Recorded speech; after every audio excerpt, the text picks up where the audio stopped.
Hare.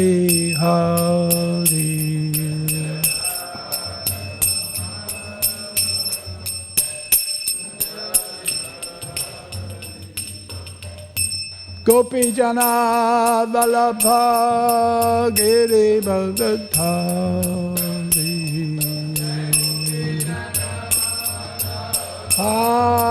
Giri Bharan Gopi Jana Vallabha Giri Bharadhari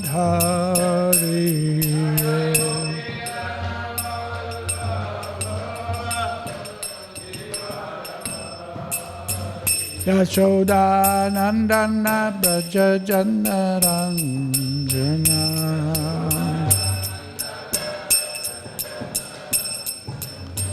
Yashoda Nandana Braja Janaranjana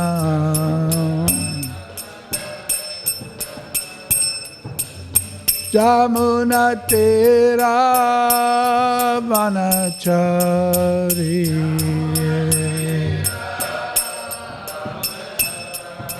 Jamuna Tera Vanachari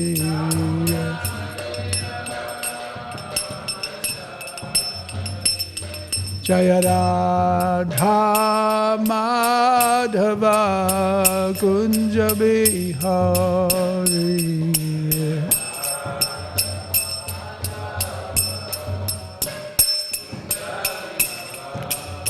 Jaya Radha Madhava Kunja Bihari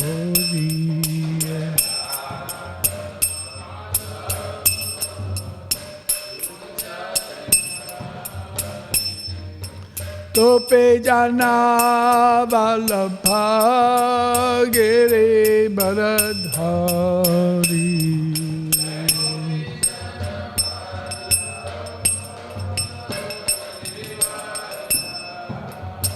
Jaya Gopi Jana Vallabha Giri Bharadhari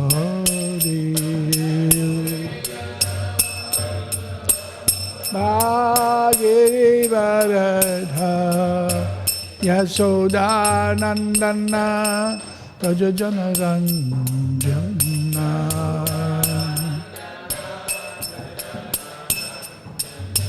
Yashoda Nandana Braja Janaranjana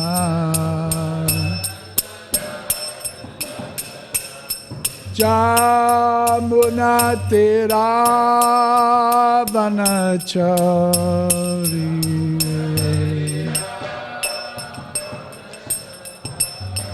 Jamuna Tera Vanachari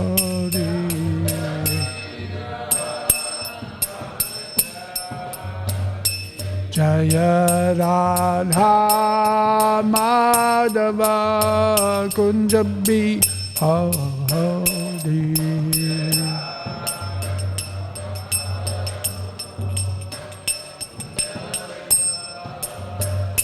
Jaya Radha Madhava Kunja Bihari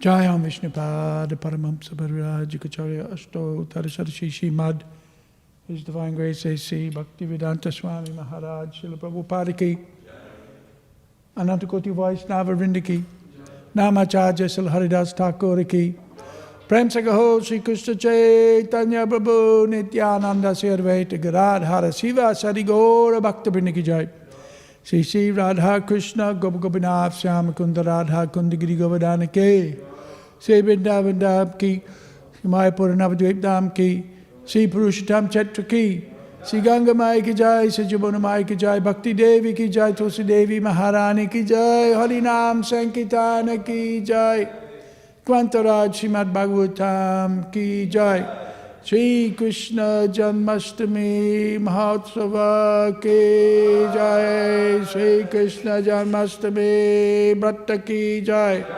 Nitai Gaura Premanande. Oh, glories to the assembled devotees. Oh, glories to the assembled devotees.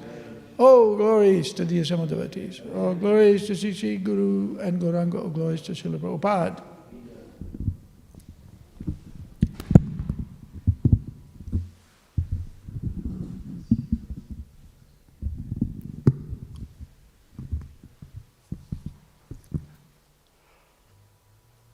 Oh, Krishna.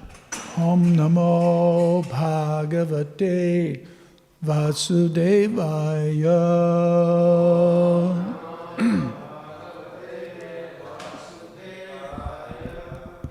Om Namo Bhagavate Vasudevaya.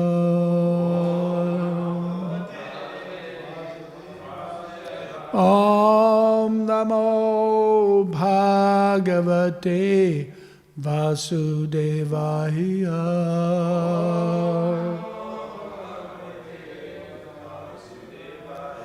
Om Namo Bhagavate Vasudevaya.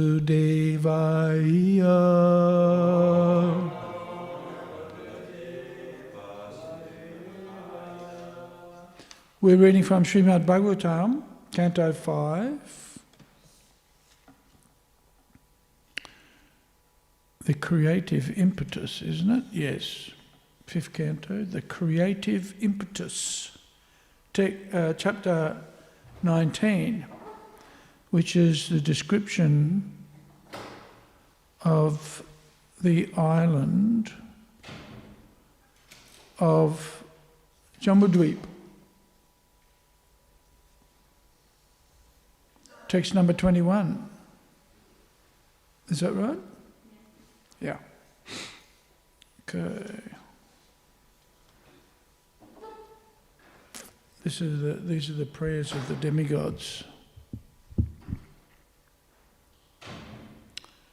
And so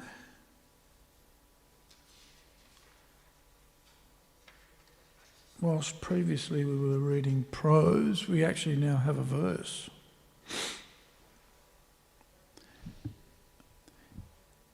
Etad eva hi deva gayanti aho amisham kim akari shobhanam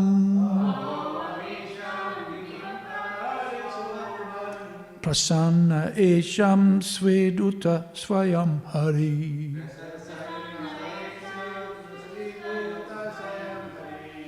Yar janma labdham nishu bharata jire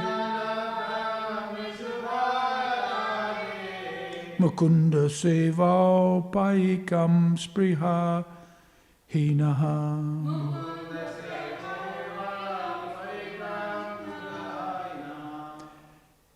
Itad eva hi deva gayanti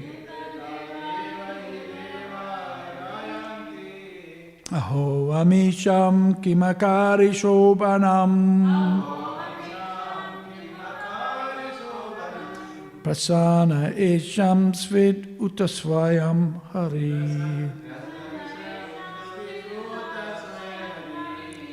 Yar janma labdham nishu bharata jire mukunda seva paikam spriha hinaha.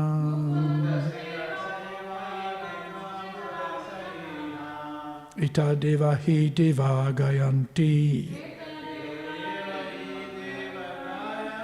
aho amisham kimakari shobhanam prasana esham sveduta swayam harihi. Yar janma labdham rishu bharata jire Mukunda Sevapayikam Sprihahinaha.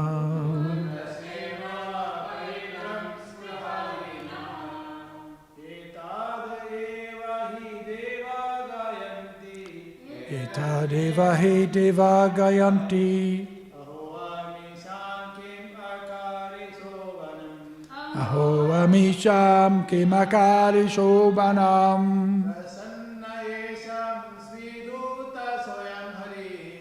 Prasana esham sviduta svayam hari.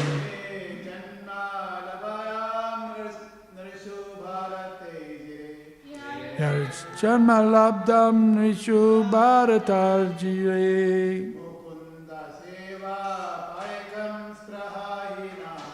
Mukunda sevopayikam spriyahinaha. Eta deva hi deva gayanti. Aho amisham kimakari shobhanam.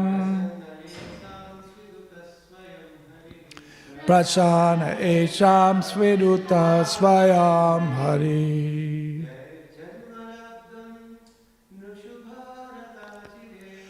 Hajal bayabtam ishtarjide. Mukunda sevopayikam spriyahinaha.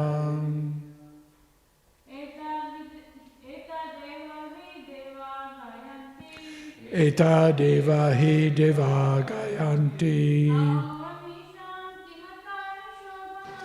Aho amisham kimakari shobhanam.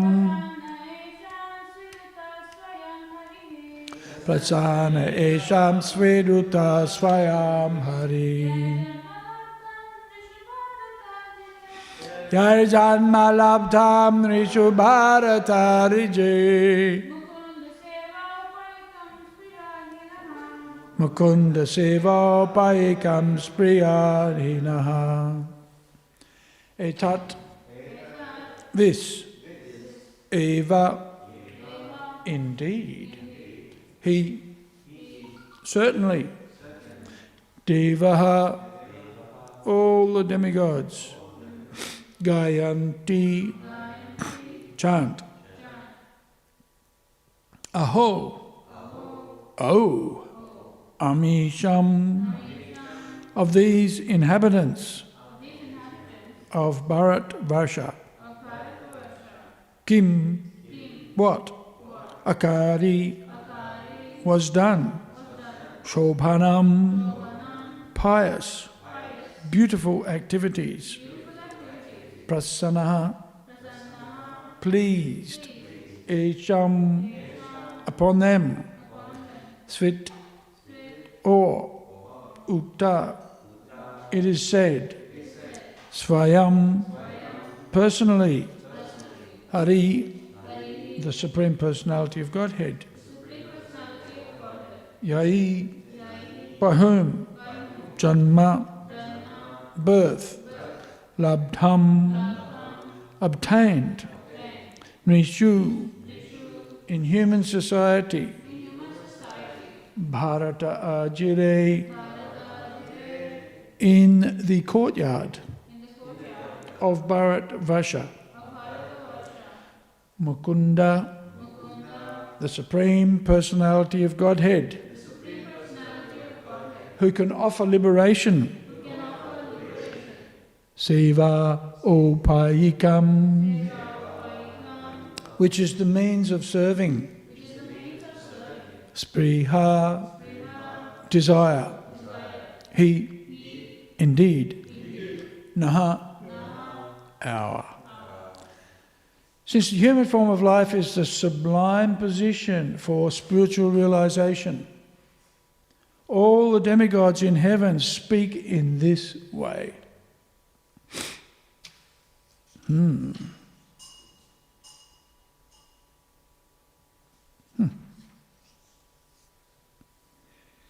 How wonderful it is for these human beings to have been born in the land of Bharatvarsha.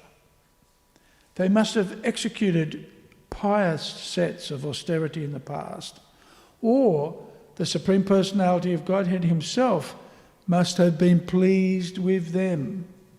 Otherwise, how could they engage in devotional service in so many ways? We demigods can only aspire to achieve human births in Bharatvarsha to execute devotional service. But these human beings are already engaged there. Purport. These facts are further explained in Chaitanya Charitamrita, Adi Lila, chapter 9, text 41. Bharata bhumite hoila manushya jammaya janma sartaka kari kara para upakar. One who has taken his birth as a human being in the land of India, Bharatvarsha, should make his life successful and work for the benefit of all other people. There are many facilities in India, Bharatvarsha, for executing devotional service. In Bharatvarsha, all the acharyas contributed their experience, and Sri Chaitanya Mahaprabhu personally appeared to teach the people of Bharatvarsha how to progress in spiritual life and be fixed in devotional service to the Lord. From all points of view, Bharatvarsha is the special land where one can very easily understand the process of devotional service and adopt it to make his life successful. If one makes his life successful in devotional service and then preaches devotional service in other parts of the world, people throughout the world will actually benefit.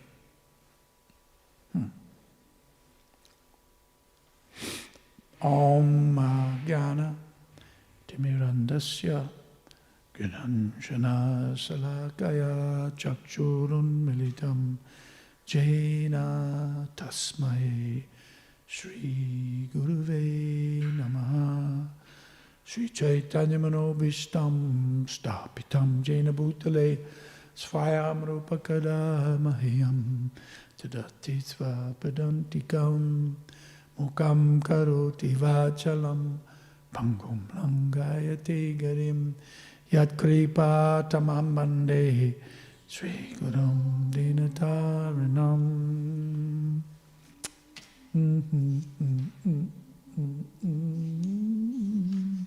So,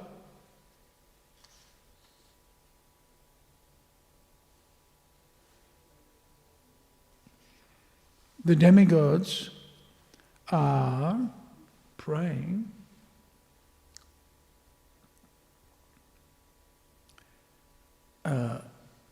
and in their prayers they are glorifying Bharatvarsha. And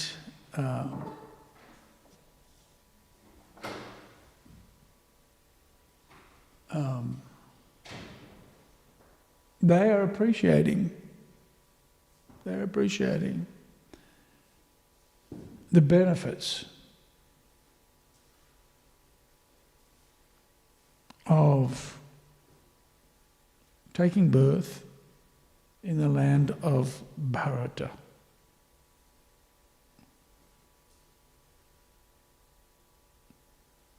Here, the first is Aho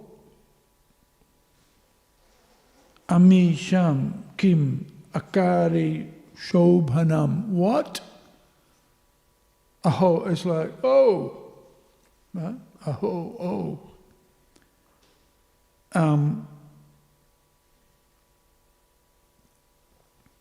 Kim Amisham, of these inhabitants, Kim Akari Shobhanam. What have they done? What have they done to take birth in Bharatvarsha? What have they done? Kim Shobhanam. And Shobhanam means, Shobha means like pious, here translated pious or beautiful. What do we sing? Kiba Jaya Jaya Gora Chandra Aroti, yeah, Shobham, same word, right? Shobham, the auspicious arti of Lord Gauranga. And this is very significant. This is very significant. The piety of those who are born in Bharatvarsha is considered to be most auspicious, most beautiful, most pious, right? Well, sometimes when you're in India you wonder. Yeah. But that's just a contrast. It's just a covering, just a temporary covering. Just like when we go to Vrindavan, it used to be that you could walk around Vrindavan on a Parikram marg, and much of the path was just the silvery sands of Ramanreti. It was beautiful. Unless you happen to run into the dogs. You have to be careful. There are a lot of residents of Vrindavan, they walk around Vrindavan with a stick. Walk around Vrindavan with a stick. And why is that? Two things, at least two things. What can you think of? Two things. Monkeys and dogs. Yeah. I remember once I was I was out on a Parikram marg and I met a dog. And he started growling at me. I was thinking, uh-oh, could be in trouble here. But fortunately, I didn't have a stick with me either. But, the demigods are glorifying the residents of Bharatvarsha because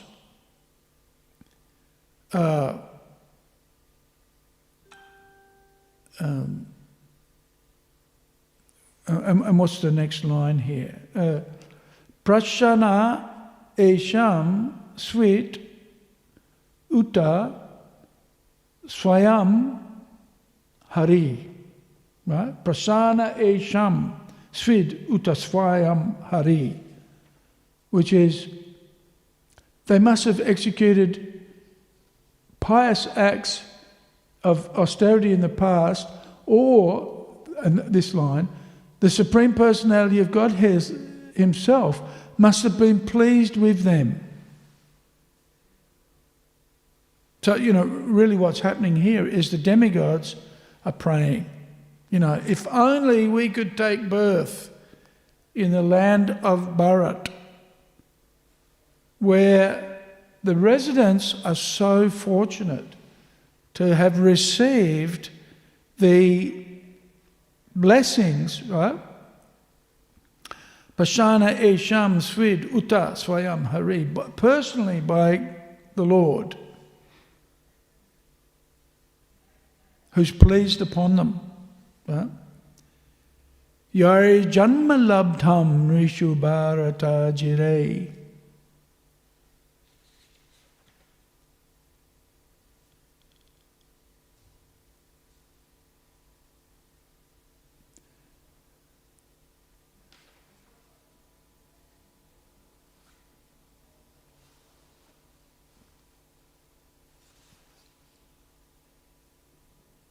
How did they get birth here? How did they get birth in the land of Bharatvarsha, is what they're asking.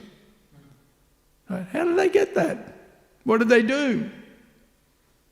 And Prabhupada quotes this verse because the demigods are saying here, we want to, Prabhupada says, the demigods are lining up to take birth in the land of Bharat, right? So how important is it? They've taken birth in the land of Bharat. They've been given the blessings of the Lord. And then Mukunda Sevo Payakam Spriha Hi Naha. So how do they get this human form of life in this place where Mukunda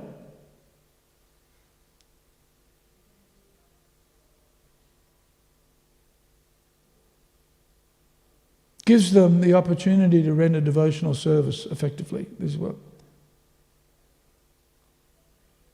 Yeah.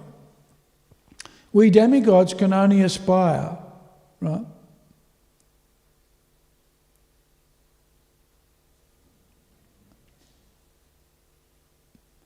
To get human births in Bharat Varsha so that we can also engage in devotional service. Right? But these human beings are already engaged. And the demigods go on to say how, all we're interested in doing is executing sacrifices, yajnas, and austerities, and vows, giving in charity, and we were given the benefits of taking birth in the heavenly planets. But despite that, all we're able to do in the heavenly planets is to enjoy, and in enjoying there, we forget Krishna. Right? We've worked so hard to get the birth in the heavenly planets, but it's so opulent here, it distracts us from our real purpose in life. So in one sense, what's being described here is, the real benefit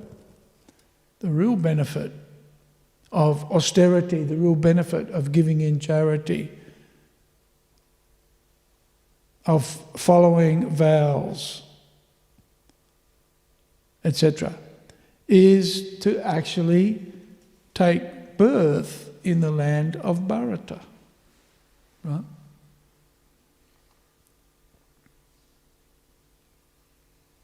And we can appreciate. I just turn this. This could go off.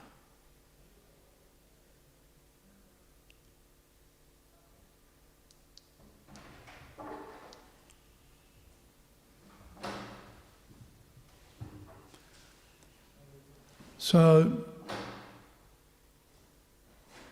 the demigods who have performed austerities and penances to take birth in the planets of the demigods are regretting their positions, and they're appreciating the benefits of a human birth, which is considered to be not as elevated as that of a demigod. But they're appreciating the benefits of taking birth in Bharat Varsha, in the land of Bharata, and appreciating that in the land of Bharata, one gets an opportunity to render devotional service in the human form of life.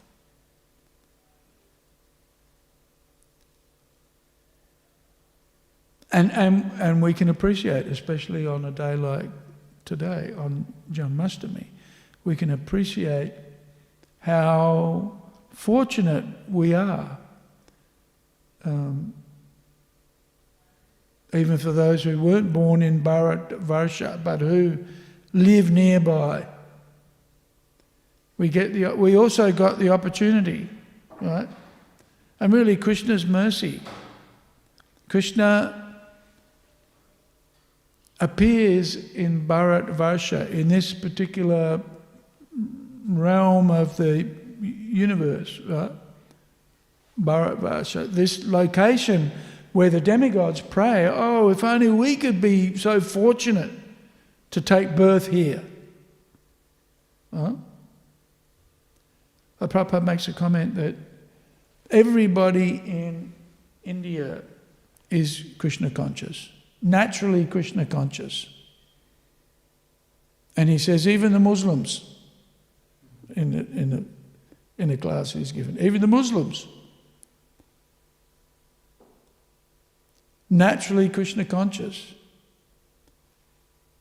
Today is a holiday for everybody in India for the worship of Sri Krishna. And everybody will enjoy the celebrations. It's a just a festival that everybody spontaneously celebrates enthusiastically. And of course, this is one of the reasons why the demigods praise Bharat, because Krishna himself took birth there.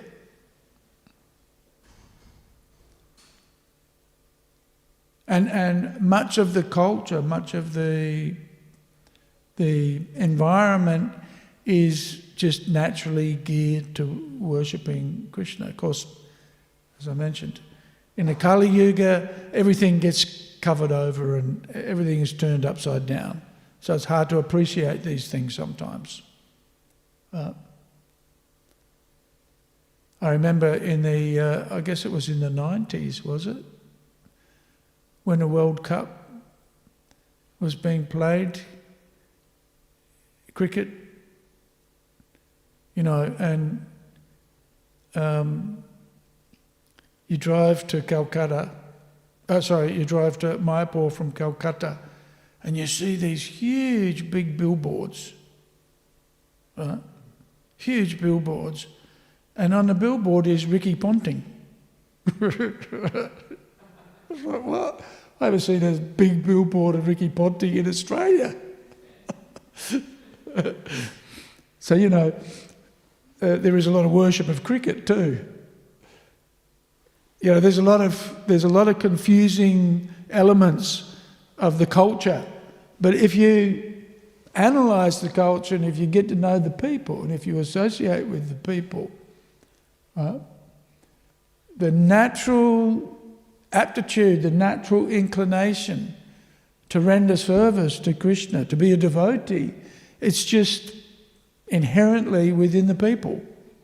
Kali Yuga is, attacking in many various ways, covering things, just like nowadays if you walk on the Parikram path, the Parikram Marg in Vrindavan, it's all bricks and concrete and, it's considered auspicious to walk on the Parikram Marg in bare feet. When we first went to Vrindavan, it was just all sand and dirt paths that it wasn't austerity to work on, but now it's dangerous. And the tractors and the trucks and so in that way the Dham is getting covered. Hard to appreciate the spiritual, the internal potency because of the coverings, the external coverings. Just like it's difficult to appreciate the spirit soul in everybody because it's covered by some external material covering. Right. But the external covering is not important. It's what's going on internally. That's what's, without the spirit soul, what have we got? Dead brown and white bodies and black bodies and different coloured bodies. So the body's not that important. What's important is the spiritual identity, the spiritual spark, the spiritual force that makes everything go. Because without the spiritual force, got nothing, right? Just dead, dull matter. Nobody's attracted to a dead body. It's repulsive. No life. But the real life, the true life of Bharatvarsha is, as is described by the demigods here, the opportunity to render service to Krishna, to perform devotional service, to understand who Krishna is. This is self-realization. Self-realization means we understand who we are. We understand what our relationship with the source of everything is, right? Our relation, when we see the workings of the universe, we see there's order, there's structure, there's organization, there's purpose, right? There's purpose. When I was 15, I suppose, I was brought up in a relatively pious family, and so I was encouraged I was educated that God is in charge, right? God is in control. But popular culture inculcates, teaches us something different. God is dead. There's no such thing as God. There's no purpose, right? If there's no God, then there's no purpose. There's no source of anything. What is the source? The source is a big bang. Impersonal, right? A big bang. It's like, what? Big bang? And the probability of that happening is just absurd, right? Just absurd. What's the example is given, the probability of having an ordered, structured universe is, out of a big bang, is like getting, one page of Webster's dictionary, right? One page. Let's just have one page rather than a book, right? Out of an explosion in a printing press, right? Let's have an explosion in a printing house, right? And let's just get one page out of that. That's not what happens.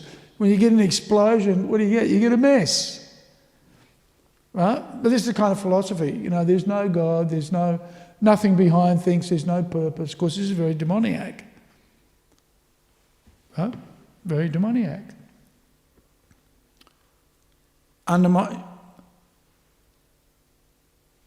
Undermining the potential of a personality of Godhead. But this is why Krishna appears. Krishna appears to teach us,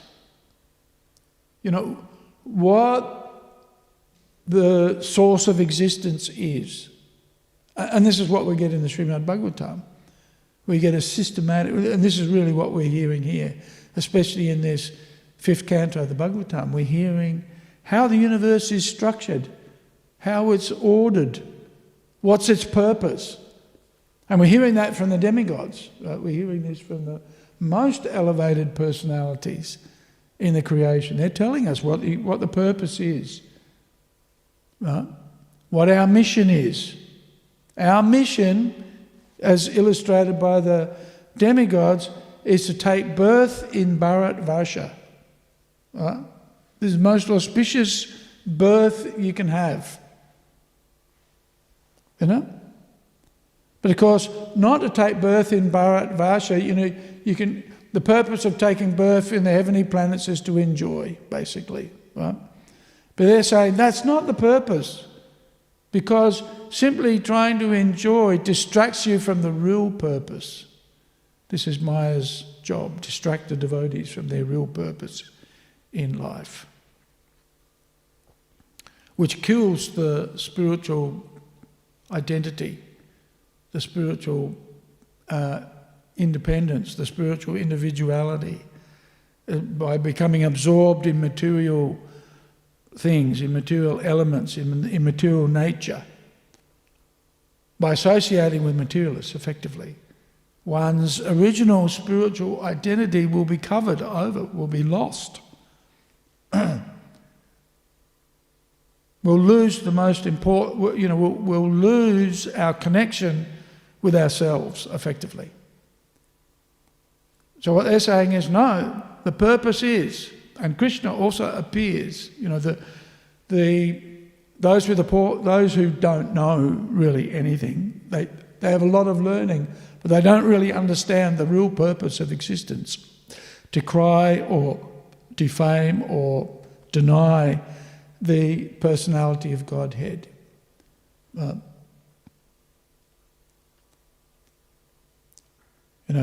God can't be limited by some form, they'll say. God can't be limited by some form.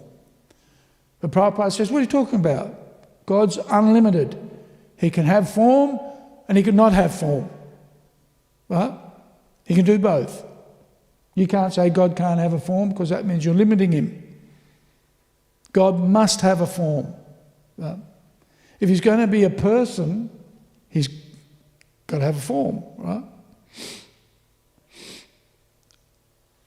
And of course this is the trick, or not the trick, but the challenge is, how can somebody have a form, appear in the material world, and yet not be of the material world, not be restricted by the material world? And of course, this is the benefit of Bharat-varsha.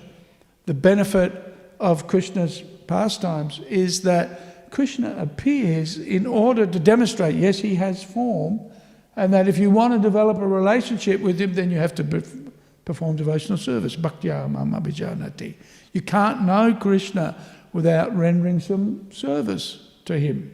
Right? And that's the benefit of Bharat-varsha. Krishna himself personally appears and performs his pastimes. Not only once, right? Not only once, but twice. Right? Or maybe even more times. Right? Many times in this location. Why Bharat-varsha is such a pious place. But especially for us, the Gaudiya Vaishnavas. Right? Because Krishna appeared 5,000 years ago as himself, right? But he also appeared as a devotee 500 years ago to teach us how to be a devotee of Krishna, right? So Krishna himself, the best teacher, appears as a devotee to teach us how to be a devotee. And that's Chaitanya Mahaprabhu. So we can't underestimate the potency of the land of Bharat. And we can appreciate, following in the footsteps of the demigods, how fortunate we are to have taken birth in Bharat-varsha, or just next door. Right? Australia's next door. Europe's next. We're not. In one sense, Bharat is a broader concept, but then it's also used to describe India, right? But it's also a broader context. And the demigods appreciate this. When the demigods were offering prayers to Krishna, the first thing they call him is Satyavrata, right? Who's truthful to his vow. And of course, when Bhumi was suffering as a result of the preponderance of the demons on the planet of the earth at the beginning of Kali, or at the end of the previous Yuga, then she went with Brahma and the other demigods to the Milk Ocean, right? And the demigods, through the agency of Lord Brahma, were offering prayers to Lord Vishnu, right?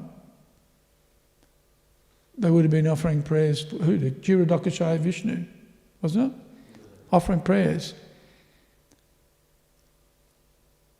In consideration of the suffering that Bhumi was experiencing, because of the demons.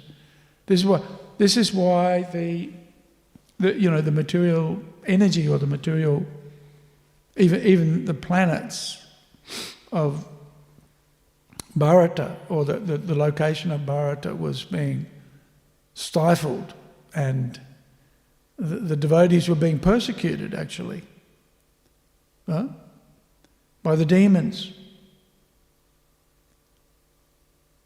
But Krishna promises in the Bhagavad Gita, what is it?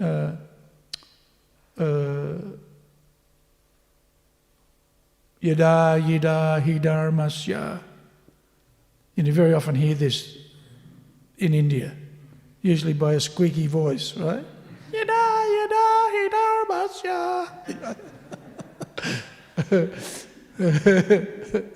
You hear it all the time. But again, the piety of the place, right? The piety of the place.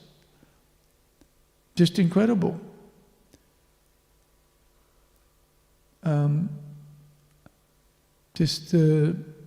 that mood, that understanding, that surrender to Vishnu, or that surrender to Krishna, and that connection, just that connection. The Bhagavad Gita was spoken there, and half the people know these verses off by heart. They know it off by heart.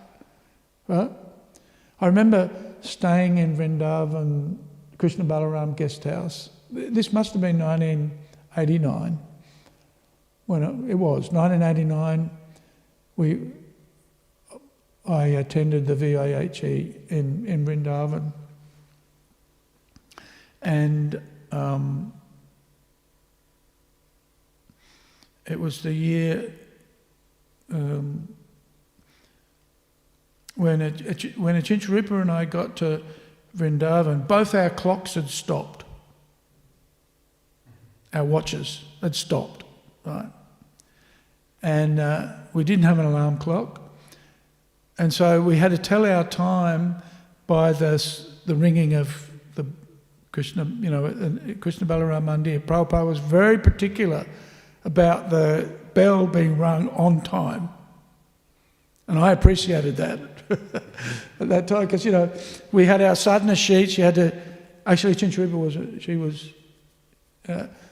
the VIH was not for women. It weren't allowed, or not weren't allowed, but there weren't classes for the women, or it wasn't co-ed. Let's put it that way. And she would spend time with Jagatrini going on parikrama around Vrindavan, and I was studying. But you had your sadhana sheet, right? You had to tick everything off, and so you went to Mangalarti every day. You greet the deities. You go to the 7 o'clock arti, everything. Right? But what I noticed was every morning in the school over the road from the guest house, over the road from the ISKCON property, every morning at 9 o'clock, because we'd be there, there would be an assembly, and I guess the call to assembly, or part of the assembly, was everybody would chant the Gayatri mantra, and they would sing it, they would play it over the loudspeaker. Right? So, this is what you do when you go to school. Of course, it's in Vrindavan. But just, the piety of, I think when we went to school, we used to sing "God Save the Queen" or something, something like that. Or, I think that's what it was. We used to, every morning, in our classrooms, there'd be a picture of the Queen. But here they're worshipping, the Gayatri, the Brahma Gayatri mantra. So the demigods really appreciate the benefit, the advantages of the fact that Krishna took birth in Bharatvarsha, and he did so to fulfill his promise that he appears.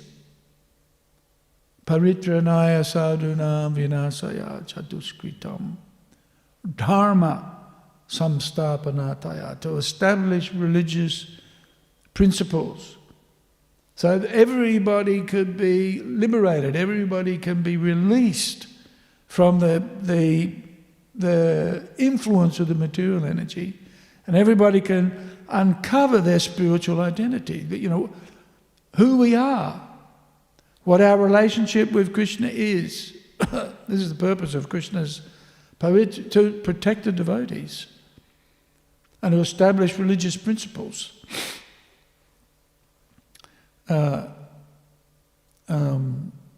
This is why they value this birth in Bharatvarsha. And you're only born as a human being, right?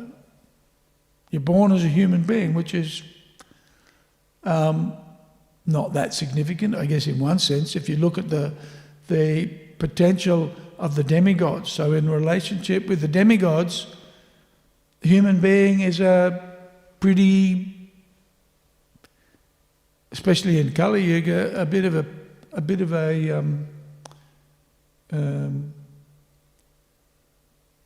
pipsqueak, just not very significant. But the demigods make the point that, and even Krishna appears here, right? Krishna appears here in a form of a human being. Right? Very interesting. Krishna appears in the form of a human being. Not human, not a material personality. He appears in his spiritual form, but like the humans, right? And the human form is, according to the demigods, more advantageous than their life of, interminable longevity, with facilities to enjoy. So no, better to take birth as a human being, even though it's for such a short period of time, because in such a short period of time you can understand your real purpose. You can understand who you are, what your relationship is with the source of everything, with the beginning of everything, with the personality of Godhead, with Krishna, and you can perfect your life such that janma kama cha me divyam. If you understand Krishna's identity, chaktva teham puna janma nayati, right? You don't have to take birth again in the material world. This is the advantage of the human form of life. And so the demigods want that. And in the place of Bharata, where Krishna appeared, to teach, to personally teach, right? And where he and his associates have taken birth to benefit others. Ultimately, this is the real, and this is the magnanimity of Lord Chaitanya. Lord Chaitanya appeared. Krishna himself appeared. The devotees appear not under the influence of the material energy. Of course, we are under the influence of the material energy. Jamma mrityu jara vyadhi. With a material body, what have you got?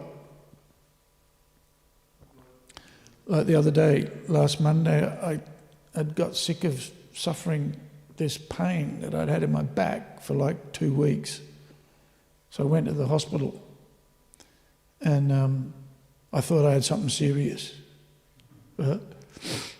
I told it, they said, what's the pain like? I said, about 7. They said, are you sure?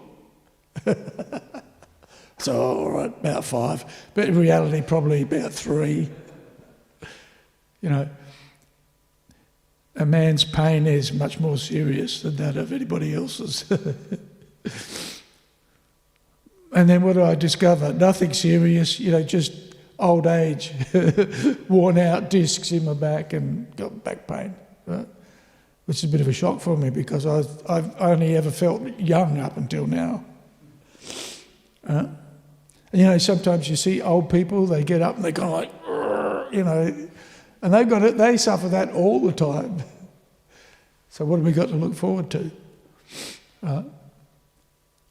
So there are the limitations. There's the material limitations. But the advantage is that even though we have to suffer these things, that's why Krishna says titiksha. What is it? Matra spashashta kunteya sitoshna sukatukataha, right? We need to tolerate titiksha, the comings and goings of material existence, but take advantage of the fact that even though there's birth, death, old age and disease for the devotees ignore that because of the opportunity to connect with one's spiritual identity and to transcend that. The bodily limitations are easily transcended when one performs devotional service. Chant Hare Krishna, it's very simple. Or hear the Bhagavatam. Any process of devotional service makes us eligible to connect and realize our identity and relationship with God or with the Supreme. People don't like to call him God, so call him something else. The Supreme. For the impersonalist, actually Prabhupada says in the Bhagavad Gita, for the impersonalist, the Supreme is the Brahman, the Supreme Brahman, right? For the devotees, it's the Supreme Personality of Godhead. And that's why Krishna appears, to demonstrate the spiritual and the personality of Godhead, and to attract his devotees, to give people an opportunity to render service in such a way so that the spiritual identity, our spiritual identity, is uncovered, and in the uncovering of the spiritual, the material, it's reduced to insignificant. The connection with one's spiritual identity and the enthusiasm and inspiration and the enlightenment that comes from realizing one's spiritual identity,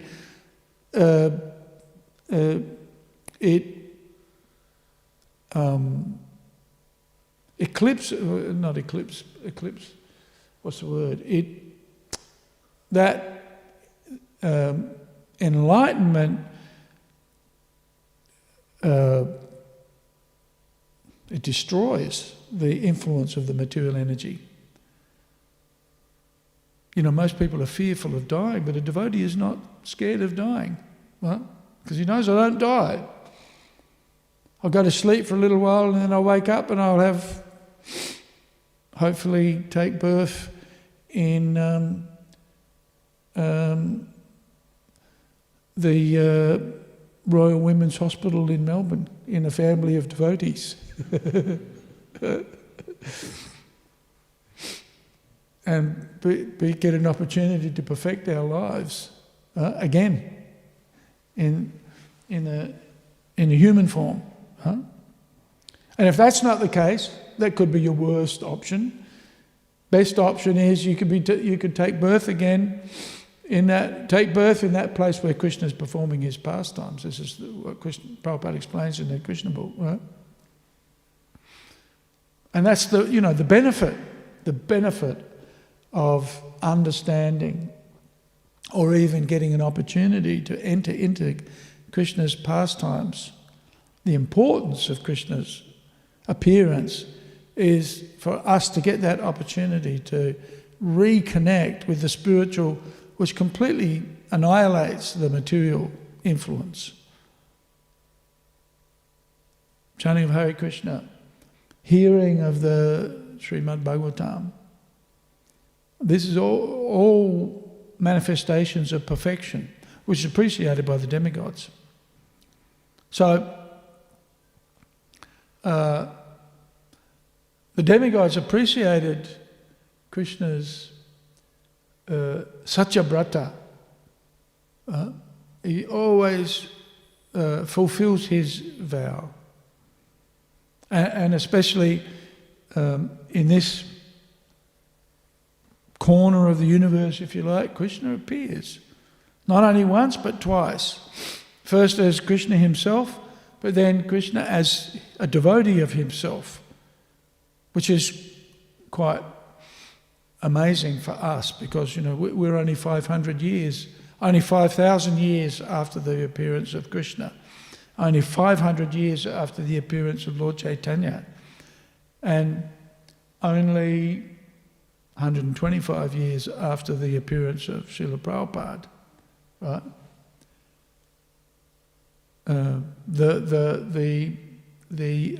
What is Prabhupada is the Senapati Bhakta, predicted by Lord Chaitanya, right? Who really exemplified the mood of Krishna's mood, effectively, and who a resident of Bharatvarsha who understood the importance of Krishna's appearance, the importance of Lord Chaitanya's appearance, the purpose for which they appeared. And we see that, Prabhupada took Krishna's instructions in the Bhagavad Gita and distributed it all over the world, right? Took the Śrīmad Bhāgavatam, translated the Śrīmad Bhāgavatam, which is all about Krishna ultimately, and all about devotional service, and spread that all over the world.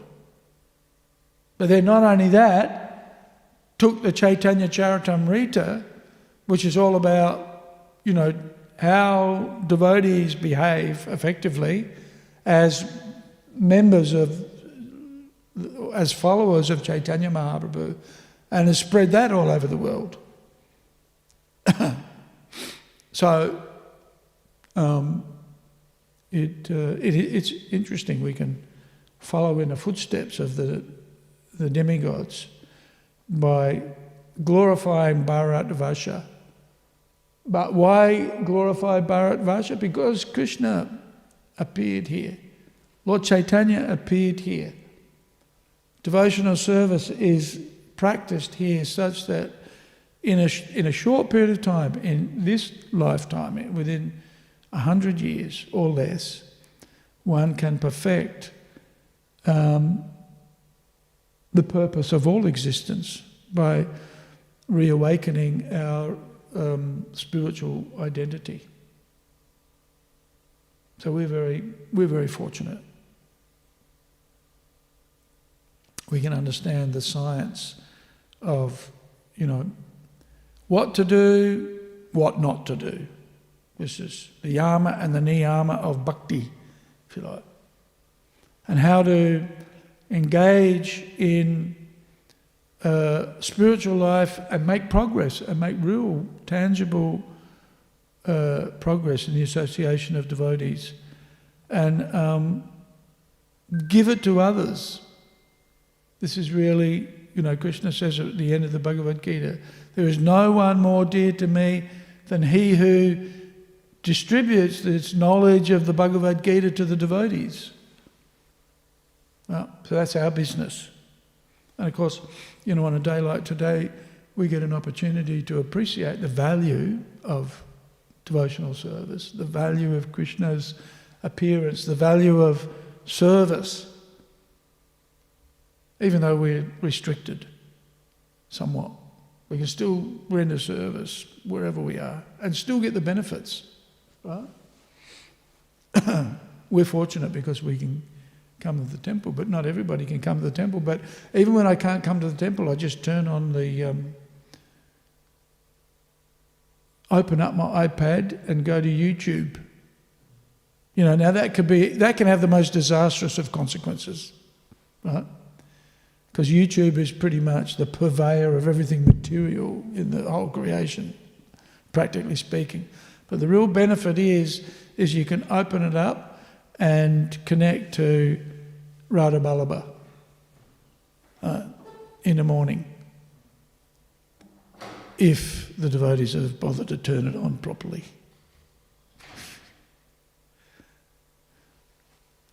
Which they don't. Last week, I know, a few times I turned it on and it went black. It was black for 36 seconds. Because you can chant Hare Krishna. If you can't see Radha Ballabha, you can still chant Hare Krishna. Well, so even virtual devotional service is powerful, right? Very powerful. Even, we know that story of the Brahmana who was cooking sweet rice in his mind. Right? The potency of devotional service, even if it's only a meditation, is still accepted by Krishna and still has potency. Right? So we should never underestimate, we're being taught the value of association of the devotees and the value of having a temple, but we can still connect, even if it's virtually, and get the same benefit. In reality, get the same benefit. Okay, I'm going to finish here. Does anybody have any comments or questions?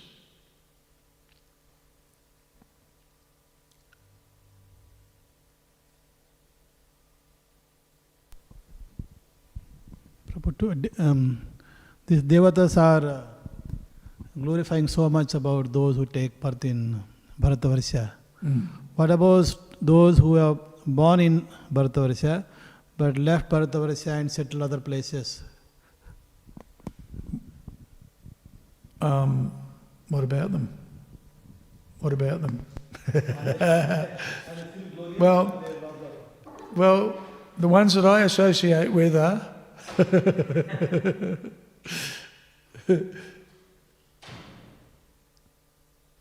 yeah. Well, that's why Srila Prabhupada is the Senapati Bhakta, who's come all over the planet to capture those who escaped. They left India thinking, yes, let me go to America. Green card is the goal in life, right? And those who couldn't get a green card, they said, oh, all right, we'll go to Australia or Canada, right? Where are the places? UK, I suppose, England. But then they came to Australia, they came to Melbourne looking for material prosperity. They got material prosperity, but they also got what they hadn't bargained for, and that's real spiritual life, for which they're deeply grateful and value, for the opportunities and for the, because, in the third chapter of the Bhagavad Gita, it's explained how the material creation was established along with the demigods and sacrifices for the benefit of everybody. And by the performance of sacrifice, you'll prosper, right? And Prabhupada explains how living in the material creation is not a bad thing in and of itself, and you can enjoy, but it shouldn't be done without acknowledgement of who's the proprietor, right? So, the devotees have come to Australia thinking, yes, we can make progress, or India or America or wherever. But then they met the devotees, right, by Prabhupada's mercy, who's the mercy of Lord Chaitanya, effectively, right? And so, and Prabhupada makes the point in that third chapter that, I'm teaching the third chapter at the moment, that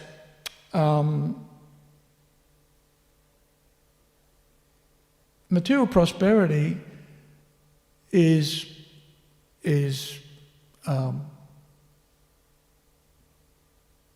normal. It's a natural consequence of the performance of yajna. Right?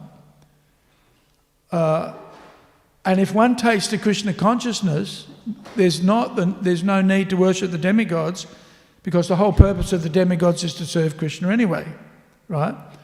And if we're worshipping the Supreme Personality of Godhead, then naturally the demigods will be satisfied. There will be abundance for everybody, right? But the consciousness of the devotees is not, my purpose is not just to enjoy, but Prabhupada makes a point that you can enjoy, but without, thinking that you're the proprietor or that you're the enjoyer. Ultimately, the enjoyment is done when we accept those things as prasad coming from the Lord, right? And that we then give back. We give back, right? So really this is, and we see this with Srila Prabhupada, and we see this with all of the devotees, actually. They may have come with material motivations, but when they've met saintly persons, they've adjusted their lives so that the sacrifice is we do everything ultimately for Krishna, because we appreciate that everything we have ultimately belongs to Him. There's some enjoyment that we can have, but we should dedicate what we've got to the real proprietor, the real owner, if you like. And in that way, we make spiritual progress. Now, how do we share it? We share it by sharing this knowledge and information. We share the chanting of Hare Krishna, right?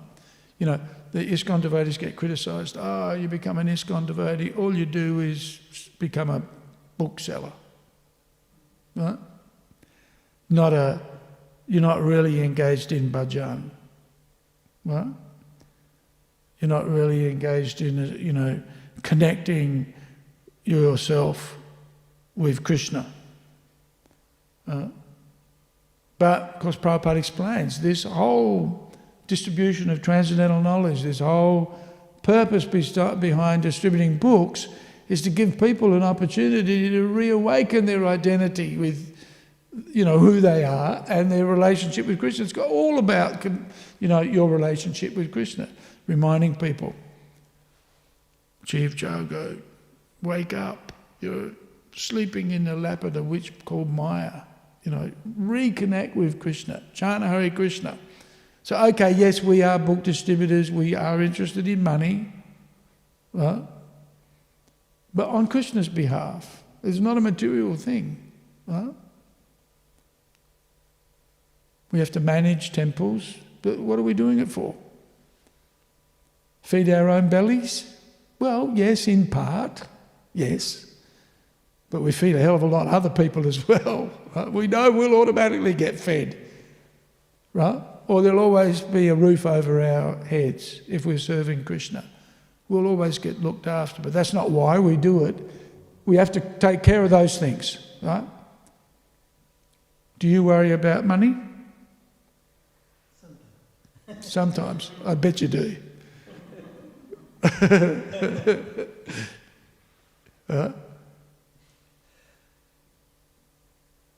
But it's not your preoccupation. Right?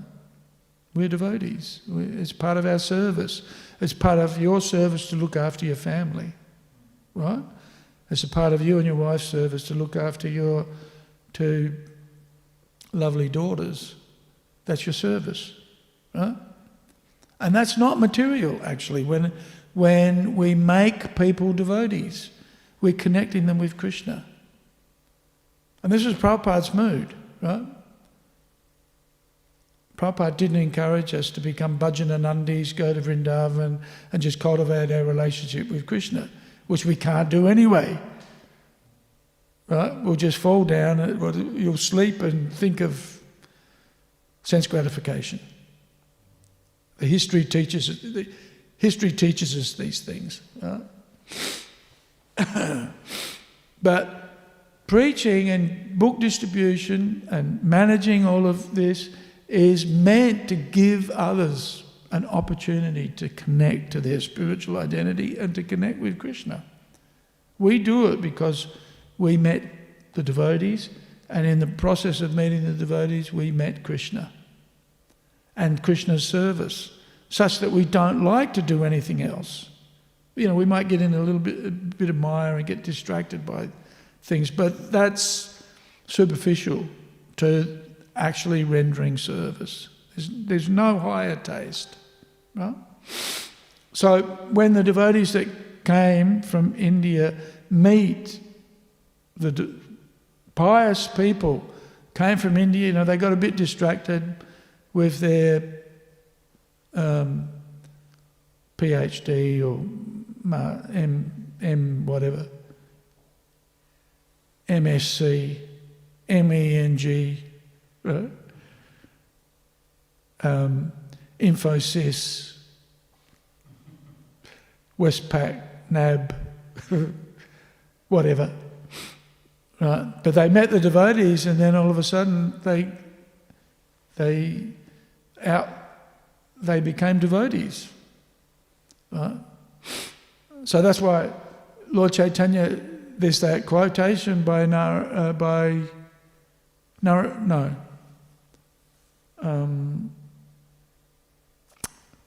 who wrote that song? Was it no? You know the song. Who's Vrindavan Das? Is it? Or starts with an N? I can't remember. But you know, in that prayer, he says he mentions how the Senapati Bhakta will come to capture those who left Bharatvarsha. Right? Those sinful persons, the papi, right? But, you know, the benefit of living in Bharatvarsha is their devotees. And it just doesn't take much to polish them up. Right? They become devotees very quickly. Then what do? They fight with each other over who's going to do the service. Oh, Jamastami. They complain, why won't you let me come to the temple? You took my service away from me. Right? So that's Prabhupada's mercy. Following Lord Chaitanya, he came to attract everybody, even those who escaped and others as well. But you see, the inherent quality of a devotee very quickly comes out in these people, you know? It takes a bit longer polishing the other rough diamonds.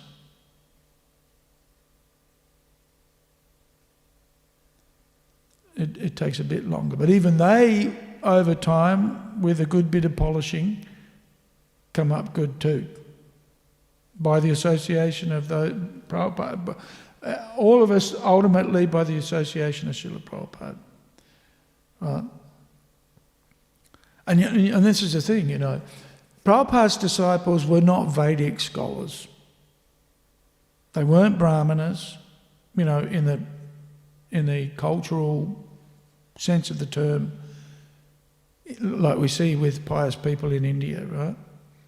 They weren't any of those things, but they embraced the mood of service, effectively. And how, you know, what were the services that they were engaged in? What was the first service that Prabhupada got the devotees to do? What do you reckon? Chanting, yeah, Harinam. And what was the next one? Actually before book distribution. Sunday feast. Prasadam distribution, in one sense, right? Or bringing people together for satsang, right? That's what Prabhupada did. Of course, books, Prabhupada was he was always working on books. So yes, the books did come first. But then, you know, after the Sankirtan, after the Harinam, came the book distribution in earnest. Just like last week. we sold 10 sets of Bhagavatams last week, wasn't it? Mahalakshmi sold 4 sets of Bhagavatams one day. 7 through the week. Did she? I didn't look at the scores from yesterday. Yeah. Book score's quite healthy. I'm too scared to ask her what she's doing. How to do that? But yeah. And it's exciting, actually. You know, this being a preacher, distributing books, bringing people to Krishna, it's quite exciting. Challenging, but exciting. Because, you know, when you meet people, they really get inspired and enthused.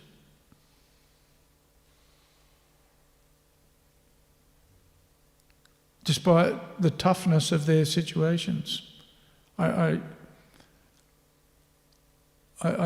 tell you a story about book distribution. I mentioned it to Prana the other day, and he told me, that's a good story. But there was a young man that got in touch with me. And what we used to do is we used to get printouts from the BBT and the cards. You know, we used there was a devotee in Sydney who worked for Reader's Digest and Time Life, and who also recommended, I think it was him who recommended that we work with Encyclopedia Britannica and find out how because they were selling sets of books, right? Reader's Digest, what's their business? What's Reader's Digest business? Have you heard of Reader's Digest? What's their business? What do they sell? Books. They sell books. Yeah. Sell books. Time Life, what do? Sell literature at least, right? Books. So, I've forgotten what his name was, but he helped the BBT in Australia develop the business reply device system, right? With the BTGs. So that when we were out on book distribution, inside the books was an invitation to get a free 3-month subscription to the Back to Godhead magazine, right? And so people would fill that out and send it to the BBT, and then they would send them the Back to Godhead. Because in those days, BBT was printing thousands and hundreds of thousands of copies of the Back to Godhead. We had down in Johnston Street in Port Melbourne, we had a warehouse down there where we used to make the bliss bars. Initially started making candles there, but the back of it we used for storing books. And we had books piled 4 pallets high, right? And pallets, you know, like 4 pallets, and then this is how many books we had stored in our go down. And more than one pile, right? And lots of Back to Godheads. So we used to send out free Back to Godheads to these people that would send in. And then in the second of the first one welcomed people, and they got their Back to Godhead magazine. Then the second one invited them to seek information about the Eastern classics. It's a card, right? And the first card that was in any books that we distributed randomly, all you had to do was, it was a prepaid, postage paid. So you just put your details on it and then posted it back to the BBT. Right? Of course, sometimes people would dob their friends in and, But that second one that people would send in for information about the Eastern classics, about the full set effectively, they would send us those cards, and those cards were better qualified because a person had to put a stamp on it. Previous one was reply paid, but they knew, the science is you want to qualify the people. So with the first one, anybody can send it in, so you could get some rough contacts, right? But with one where somebody's asked for information, that means they've read 2 Back to Godhead magazines, and they've bothered to put a stamp. They had to go to the effort of buying a stamp and sticking it on and sending it back. Right? So they're pretty good. They were good leads. Right? Then the 3rd Back to Godhead magazine that they got, they were invited to purchase a subscription of the Back to Godhead for a year. They were also good leads. If somebody has read 3 Back to Godheads and they take a subscription for another year, that person's a good candidate for buying a set of books. Right? So this was a good system. So now I was... And what I would do is, when I got those pink cards, I would ring them up. All I did was... not all I did, but my service was to sell full sets. And in the daytime, because there wasn't a lot going on, I was working in administration. But at night, I'd have to pick up the telephone. And I also had a list of people from the PBT. And that was like at 6 o'clock at night, you'd have to pick up the telephone and you should ring that first number because you didn't know what was going to happen. You just didn't know. And it was always an obstacle, pick up the phone, dial the first number, be like, oh, what's going to happen here? It's like going out on Sankirtan, right? But usually after an hour or 2 of doing that, you're in ecstasy because you've got these people who you just preach to, right? So anyway, there was this young boy he would have been about 16 or 17, 18 maybe, and he sent in a pink card, and so I rang him up. He was living in Echuca, right? And he was asking me all of these questions, just asking me about devotional life, and he'd read the Bhagavad Gita, so I was just effectively preaching to him, and I must have rang him up 3 or 4 times, and then had a half an hour conversation with him, and I knew this guy's he's a bhakta. I didn't like to go to people's houses unless I knew they were going to buy a set of books. So I'd cultivate them for quite some time before I didn't want to embarrass myself. I remember Gopinath-Acharya, he would just go and try and sell a set of books. He'd sell a set of books to somebody on the street. And sometimes it was embarrassing that, at least for me it was embarrassing, that the person didn't want the books, but he would just keep, more or less twist their arm off, and I just couldn't do that. Not an aggressive salesperson. Well, not as aggressive as some. So anyway, but I had this doubt about this fellow. There was just something that wasn't quite right about him. I knew he was older, but he was a little bit. I could tell he was inexperienced, right? So anyway, I said, I'm just going to be out your way. Is it okay if I pop in? Just like I drive to Echuca all the time to meet people. So anyway, he said, hang on a second, I need to ask my mum. Oh, no. Going to ask his mum. And so he went, he's gone. He put the phone down and gone by the time this is the day before mobile phones existed. Or a mobile phone was the size of a brick. It was quite a while ago, early 80s or mid 80s. And so he came back and he said, no, my mum said you can't come. Didn't want Hare Krishna coming along. Right.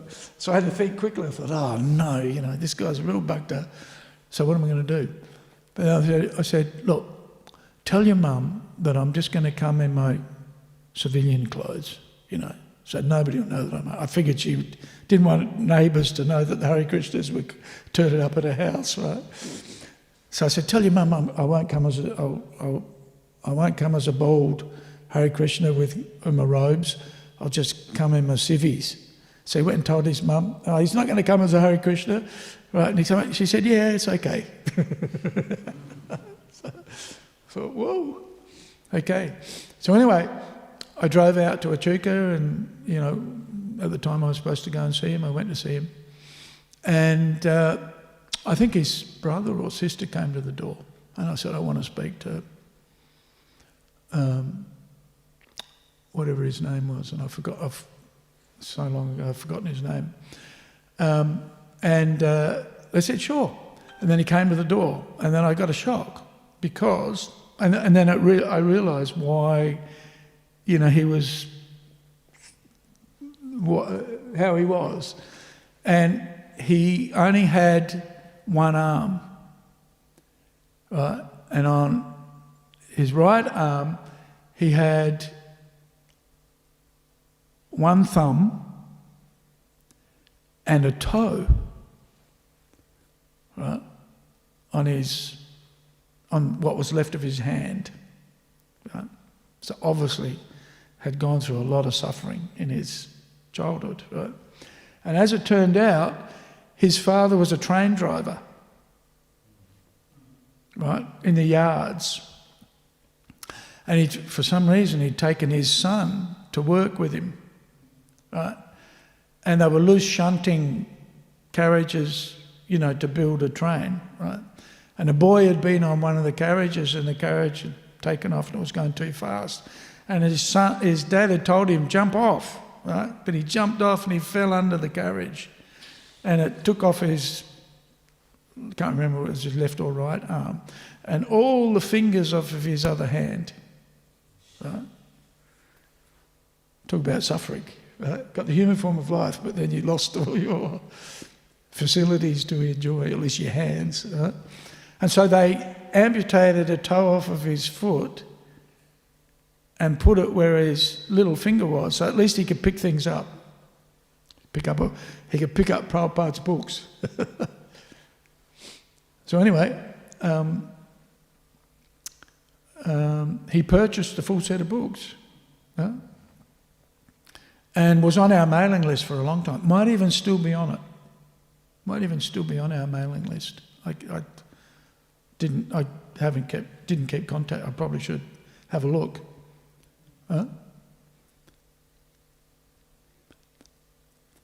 So that was one of my adventures, selling Srila Prabhupada's books. I remember another time I was I was cultivating a person who was a sales trainer for Pacific Dunlop, right? And, you know, at one point he said to me, he says, why don't you just sell me the books? I've already given you enough. I've already given you enough indications that I want to buy the books. Why don't you just ask me? He was a sales, and I was just taking my time because like I said, I didn't want to push people. I wanted to make sure that they really were interested in buying a set of books. He said, come on, sell me the books. Then another time, you know, Vasudham, I don't know, you may not know Vasudham. Vasudham's a good friend of mine. And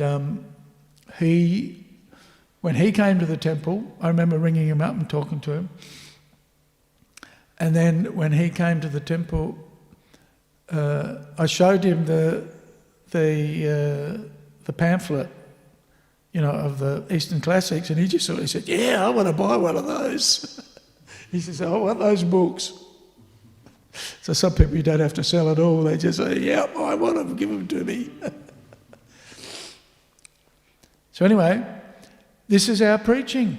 And this is what connects people. This is what connects people to Krishna, really. So we should have no doubt about, as Prabhupada didn't, right? As Prabhupada didn't, you know, he wasn't worried about whether we were chanting 64 rounds a day or not. You know, that wasn't, he was preaching. And how was he preaching? He was distributing books. And that's not a material activity. That's a purely spiritual activity motivated from the spiritual, what is it? Nikunja yuno rati keli siddhai, right? Yayali beer, apexania. What's the next word? Yeah. Yayali beer, something apexania. Tatvati dakshad ativalabhasya. Very dear, right? He's very dear to Krishna. Because he's always assisting in the eternal pastimes of Radha and Krishna in the groves of Vrindavan, right? And what's Radharani's mood? She's bringing the other devotees to Krishna so that they can do some service to Krishna. Right? This is the mood. This is the mood.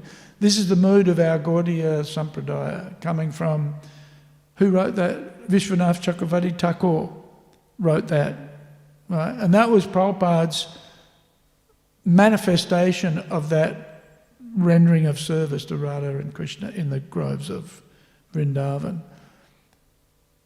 In that same mood. Right?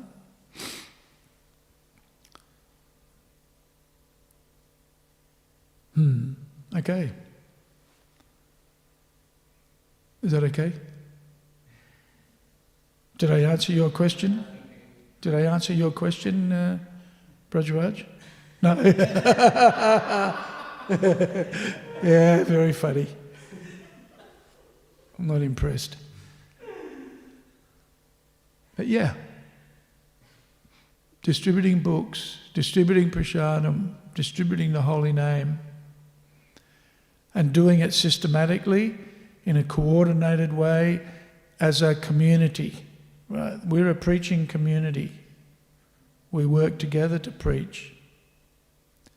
And that we demonstrate that cooperation and that mission.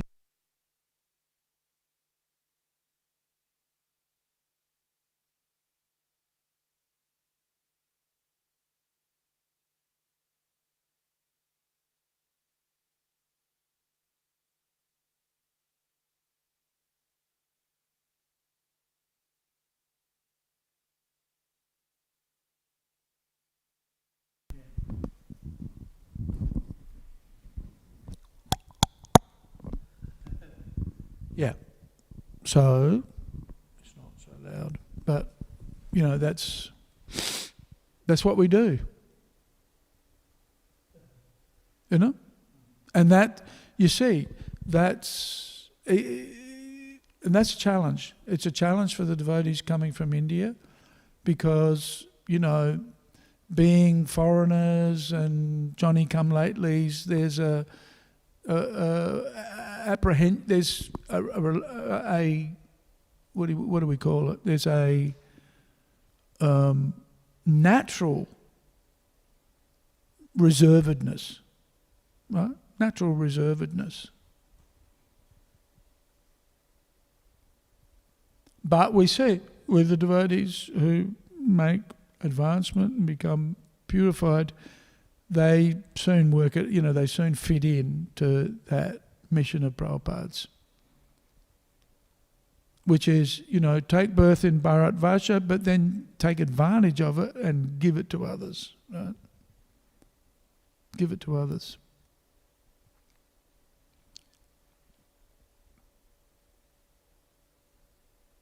In practical ways, yeah.